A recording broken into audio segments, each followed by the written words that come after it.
WCBI News at 10 starts now. Parents are now preparing to have kids at home for another 4 weeks. Thanks for joining us tonight at 10. Governor Tate Reeves signs an executive order closing schools until April 17th. That has districts finding ways to stay connected with learning opportunities. Courtney Ann Jackson explains what we learned today about the next steps for the state's public school students. You've seen school districts sanitizing the buildings, distributing food and lesson plans, and this announcement extends that time they have to try and bridge the gap with students. I will be signing an executive order in just a few minutes, which closes all public schools until April the 17th. Governor Tate Reeves says it wasn't a decision he made lightly. In my nearly 17 years of serving the public, it is perhaps the hardest decision I've ever had to make. Reeves notes the educational gains Mississippi schools have shown in recent years, adding to his difficult decision. I am committed, as your governor, to not allow anything, including COVID-19, to slow that momentum. But he leaves this warning to families. This is not a time to take a vacation. This is a time to continue learning. State Board of Education also needed to meet to address some of the next steps. For example, will your child have to make up all these days they're missing?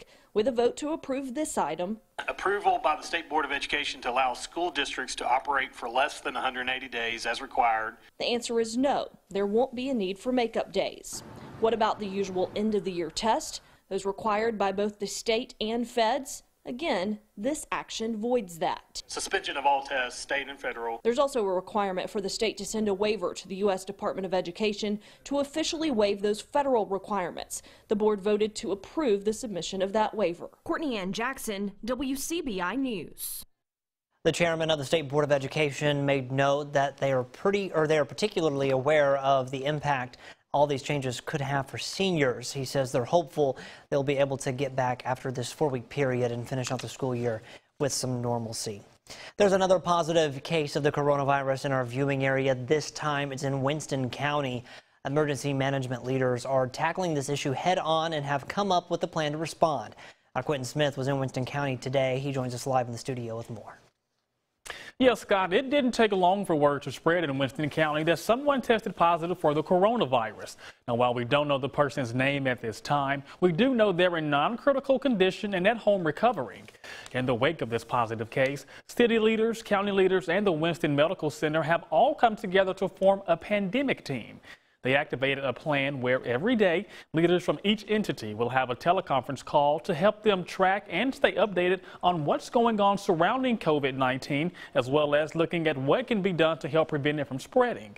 EMA Director Buddy King says a critical element in the plan includes residents isolating themselves and practicing social distancing if possible. King says this is their way of staying proactive and trying to prevent the spread of this deadly virus. That's the thing we would like to relay right now. This is the very early going of this outbreak.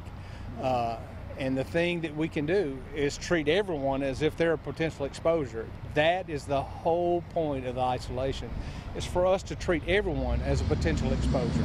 That's why we want people to stay at home, to limit their outings, because at this point, everyone you come in contact with is a potential exposure. The isolation that people need and quarantine that people need is very important. That's one of the main things we give everybody that comes through a quarantine prescription if they have contagious symptoms, and it's very important. And also happening in Winston County, the hospital is having a medical drive for patients registered at its 4 clinics in the area. Scott? All right, Quentin, thanks so much. Tupelo's Mayor Jason Shelton orders more changes impacting restaurants and other businesses to try to stem the spread of the virus. All restaurants in the city must limit in-house dining to less than 50% of the business's certificate of occupancy, or 20 people at a time. Come Monday, restaurants will be limited to curbside, carry-out, or to-go services. Restaurant employees, they'll also be required to wear latex gloves. Now, gas stations, package stores, and small retail stores will be allowed to have no more than 10 customers inside at a time. Shelton says that the drastic measures must be taken for everyone's health. I know that this is just a huge impact on our local restaurants. What we're trying to do is be mindful of the CDC recommendations, be mindful of the public health concerns, and be proactive. So, what we would really like is a uniform statewide announcement from the Department of Health that would give guidelines for every restaurant in the state of Mississippi. Until that happens, we just have to do the best that we can locally and try to protect our community. The executive order also states that all recreational entertainment facilities such as skating rinks, bowling alleys, and arcades must be closed from 5 p.m. Friday until April 1st. Coronavirus precautions are touching every facet of daily life, even cashing in on the state lottery. Starting Monday, the Mississippi Lottery Commission is switching to mail-in claims only for certain prize levels. For prizes under $100,000, players must now fill out a winner claim form and send it in with the proper identification. Big winners, $100,000 and up, will still claim their prizes at the Lottery Corporation offices, but have to make an appointment. We already have had a policy in place to claim by mail. So any prizes $600 to $990 or to $99,000 can be claimed by mail. Any prize under $600 can be claimed at retail locations. We currently are getting 30 to 41 mail-in claims per week, and we would anticipate that this would probably double at a minimum. The information on how to claim prizes is on the back of tickets and at MississippiLotteryHome.com.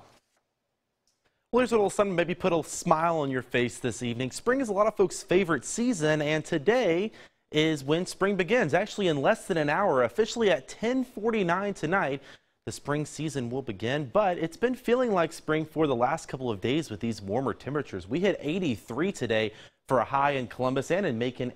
Vernon also checking in at 83 this afternoon. Upper 70s to near 80 to the north, 81 for our high in Tupelo. Keep in mind, our average high for this time of year is 67 degrees. So we were anywhere from 10 to 15 degrees above average for our highs today. Overnight tonight, clouds will filter in if they haven't already, and we'll see some shower activity begin as we get into the early morning hours. After midnight, anytime we could start to see some showers develop. And for tomorrow, showers and storms developing. Definitely a day you're going to want to stay inside. I've got your full forecast coming up in just a little bit. Scott. All right, thank you very much, Trevor. As the coronavirus spreads, more people are trying to work from home, reducing their time in the public. But for first responders, that's not always an option. Police still have jobs to do, along with correction officers. Our Allie Martin has more from Chickasaw County, where the sheriff oversees 2 jails. At the Chickasaw County Jail and Regional Correctional Facility, the only people coming and going are staffers. Both jails were closed to the public earlier this week as the coronavirus spread. Just a heightened sense of alertness right now. That heightened sense of alertness means all employees are wearing gloves, and staff and inmates have their temperatures taken on a regular basis. The sheriff says keeping staff and inmates safe and healthy is the top priority. We have a limited staff, and so we're trying our best to adhere to the guidelines that the CDC has put out, because if 3 or 4 of my deputies get sick, then we'll be real short manpower. You know, when you're running a jail, the less people you have around that's coming in and out has helped a lot. There's not a lot the sheriff can do to reduce the inmate count at the regional facility. Those inmates are serving state sentences through the MDOC. But at the county jail, Sheriff Myers has more leeway. People that are brought in on misdemeanors, we try to get them out of jail as soon as possible on a bond. And it's just like anything else in our business. You know, we still have to answer calls, and arrests are still made. And but we go through the process with our judges as far as getting bonds set real quick and trying to get people out on bond that are able to make bond. Sheriff Myers believes some policies will change after the coronavirus crisis has passed. For example, the sheriff says he will make sure there is more than enough cleaning supplies and hand sanitizer on site. We keep a limited amount of supplies, and that's cleaning supplies, hand sanitizer, that we thought would be enough to get by from month to month. But now we see right quick how fast that can be turned upside down. In Chickasaw County, Allie Martin, WCBI News. The regional jail has more than 300 inmates, while the county jail typically has anywhere from 40 to 70 inmates. The coronavirus is changing the way Winston County deputies are answering calls when they arrive on scene. Instead of going inside someone's home, they may ask that person to step outside as they begin their investigation. Chief Deputy Keith Alexander says deputies are also using hand sanitizer more frequently and wearing safety goggles. This is all in an effort to keep everyone safe and prevent the spread of the virus. We respond like we always do. If it's something, if you can call in and say, hey, get a deputy to call us, we need to talk to a deputy, do that. If not, we'll respond to your house. We will treat you with all respect and keep doing what we always do. We're here for the public, and we're going to keep y'all safe, and we want you to keep us safe.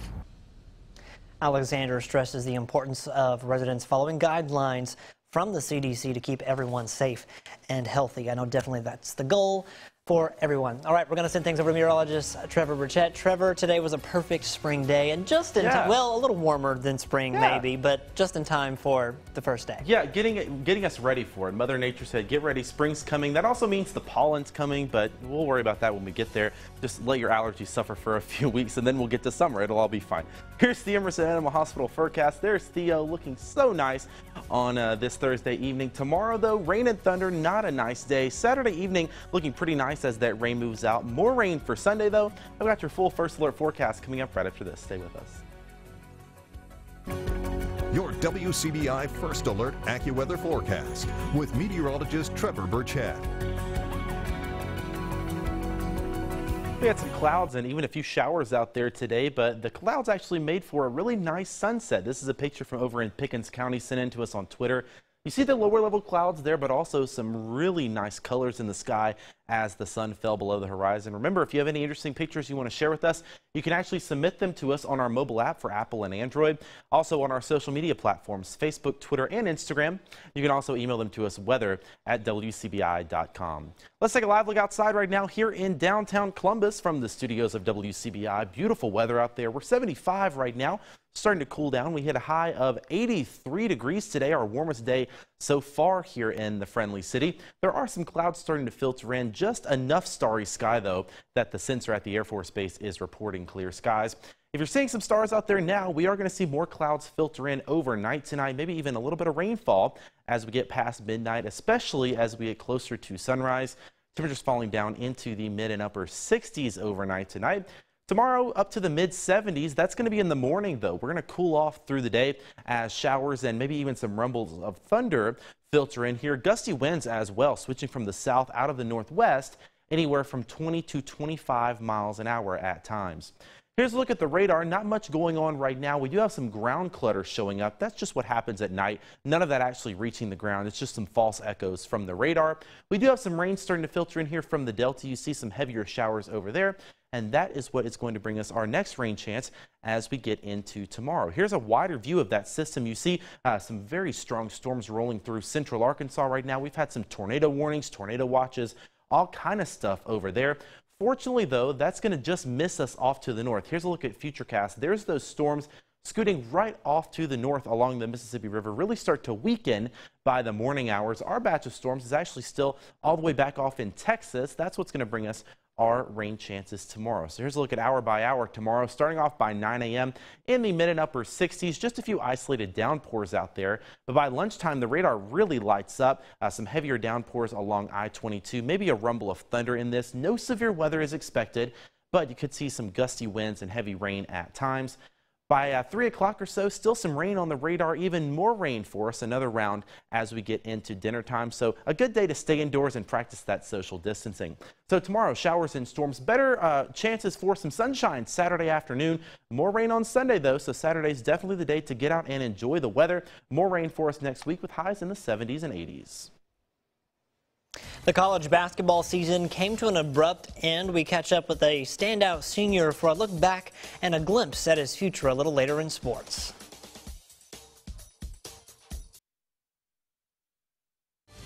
You're watching WCBI News at 10 with Scott Martin.